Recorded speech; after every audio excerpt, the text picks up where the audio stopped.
প্রেক্ষিতে অভিভাবকদের উত্তেজনা দুর্গাপুরের একটি ইংরেজি মাধ্যম স্কুলে। বৃহস্পতিবার দুপুর 12:30টায় দুর্গাপুরের বিধাননগর এলাকাতে এক বেসরকারি ইংরেজি মাধ্যম স্কুলের ফি বৃদ্ধিকে কেন্দ্র করে চাঞ্চল্য ছড়ায় স্কুল চত্বরে। হঠাৎ ফি বৃদ্ধির দরুন ক্ষোভ সৃষ্টি হয় অভিভাবকদের মনে, ফলে বিক্ষোভের মুখে পড়তে হয় স্কুল কর্তৃপক্ষকে। সমস্যার কথা জানিয়ে স্কুল কর্তৃপক্ষের সাথে কথা বলতে চাইলে গেটে বন্ধ করে রাখা হয়। বিক্ষুব্ধ হয়ে পড়েন অভিভাবকরা, স্কুল গেট আটকে বিক্ষোভ দেখাতে থাকে তারা। তাদের দাবি, হঠাৎ করে স্কুল ফি বৃদ্ধির কারণে সমস্যার মুখে পড়তে হচ্ছে তাদের।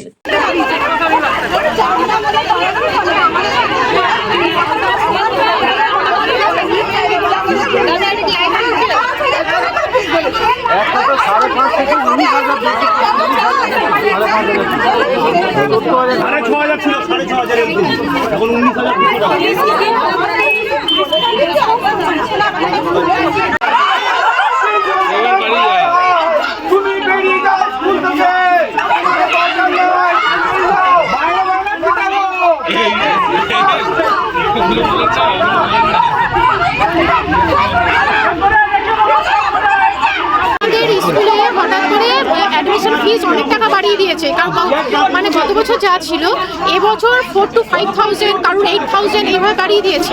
এবার কি এখানে অনেক গার্জেনে দুটো করেও বাচ্চা পড়ে। এবার এই স্কুলটা এমন একটা স্কুল অল ওভার দুর্গাপুরে এমন একটা স্কুল, সবাই জানে সিবিএসসি বোর্ডের তুলনামূলক এই স্কুলের ফিসটা অনেকটা কম, যার জন্য মধ্যবিত্ত হোক নিম্ন মধ্যবিত্ত হোক যাদেরই ইচ্ছা থাকে সিবিএসসি বোর্ডে পড়ানো তারা এখানে এসে ভর্তি করে। কিন্তু এইভাবে ফিসটা বাড়িয়ে দিলে যার যেসব ফ্যামিলিগুলো আছে সবার পক্ষে টানা সম্ভব নয়। ঠিক আছে, আমার বাচ্চারা যারা আজকে তো প্রবলেমটা ইন্ডিভিজুয়ালি তো কারণ না, প্রবলেমটা সবার। আজকে আমরা সেই 10টা থেকে এসে দাঁড়িয়ে আছি, এখন কোনো ম্যাম আসছেন না, এসে আমাদের সাথে কথাও বলছেন না। ইভেন এই যে ফিসটা বাড়িয়েছে এটা আমাদের সঙ্গে কোনো আমরা ডিসকাসও করিনি, না কোনো মিটিং না কোনো নোটিস কিছু। হঠাৎ করে কালকে মেসেজ করে দিয়েছে এত টাকা অ্যাডমিশন ফিস। ইভেন ইয়ারলি ফিসটাও আমাদের 100 টাকা করে প্রতি বছর বাড়িয়ে যাচ্ছে, প্রতি বছর। কি চাইছেন এখন? চাইছে ইভেন এখানে বইয়ের দামও নেওয়া হয়, বইয়ের দামগুলো একটুও কম না, যা প্রাইস থাকে উল্টা ওর উপর আরো প্রাইস বসিয়ে দেওয়া হয়। এই বইয়ের দামটাও বেশি করে নেওয়া হয়, কোনো একটা ছাড় থাকে না, 10 টাকা 5 টাকা কিচ্ছু ছাড় থাকে না, যা প্রাইস তাই প্রাইসে আমাদের বই নিতে হয়। আমাদের বুক লিস্টও দেয় না, যদি কোনো দোকান থাকে সেখান থেকে আমরা নিতে পারি, সেটা সেই স্কোপটাও আমাদের নেই, কিচ্ছু নেই এখানে। ইভেন আমাকে আমরা যথেষ্ট রেসপেক্ট করি, ওনার একটা ফান্ড আছে, এই স্কুলের মেন হেড অফিস হচ্ছে কেরালা, এনাদের বিশাল চ্যারিটির মাধ্যমে ফান্ডের মাধ্যমে স্কুলটা চলে, একটা মঠের মতো স্কুল এখানটা। ঠিক আছে, এই স্কুলে সবাই চায় এখানকার এনভায়রনমেন্ট ভালো, এখানে যেভাবে স্টুডেন্টদের শেখানো হয় পড়ানো সব ভালো, কিন্তু এইভাবে যে ফিসটা বাড়িয়ে দিয়েছে সেটাতে একবার ওনাদের ভাবা উচিত ছিল। যে বেলা 10টা থেকে এখানে দাঁড়িয়ে আছি, কতজন বাচ্চা নিয়ে এসছে সঙ্গে, ইভেন ওনাদের একবার ভাবা উচিত যে না রোদে দাঁড়িয়ে আছে আমরা গিয়ে একটু কথা বলি। কোনোভাবে কোঅপারেট করছে না, আমরা মারতেও আসিনি, আমরা ঝগড়া করতেও আসিনি, একটা সহজভাবে কথা বললে তো মিটে যায়, সেটাও করছে না। দেখতে কি পরিস্থিতি হয়ে আছে। কি নাম আপনার? আমার ছেলে এখানে পড়ে না, আমি কেন আসবো?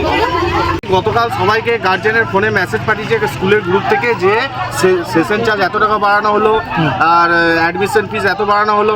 হঠাৎ করে এমন বাড়িয়েছে অ্যাবনর্মাল ফিস। এটা তো অমৃত মাধ্যমিক বিদ্যালয়ের মঠ, এটা একটা মঠ, অন্যান্য স্কুলের থেকে এটা সম্পূর্ণ আলাদা, এটা ব্যবসা নয়। কিন্তু এখন স্কুল কিন্তু ব্যবসা শুরু করেছে। বইয়ের দাম 380 টাকা, অরিজিনাল কিউআর কোডে প্রিন্ট আছে, সেটার উপর স্টিকার মেরে দিচ্ছে 480 টাকা। তাহলে এটা মঠ, তাহলে এটা এখন অমৃত বিদ্যালয়ের ব্যবসা হয়ে গেছে। এত ফিস কি করে না বলে গার্জেনকে বাড়ালো? একটা গার্জেনের যদি 3টে ছেলে থাকে বা 2টো ছেলে থাকে 14,000 টাকা বাড়িয়ে দিচ্ছে, মানে আগে ছিল 5,500 টাকা, এখন হয়ে গেছে 19,000 প্রি কেজি থেকে এলকেজি। মেসেজ আছে আমাদের কাছে।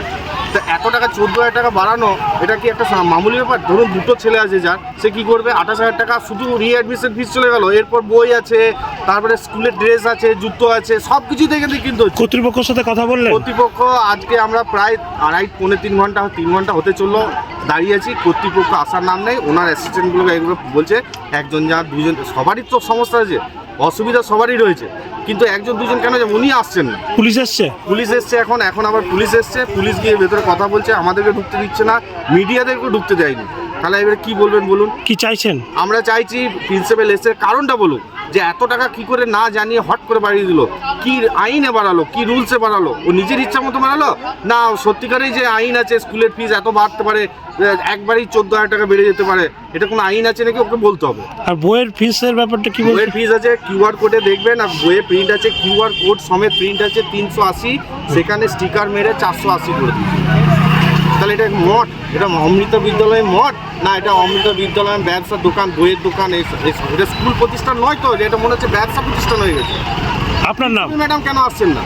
আমার নাম সোমনাথ পাল।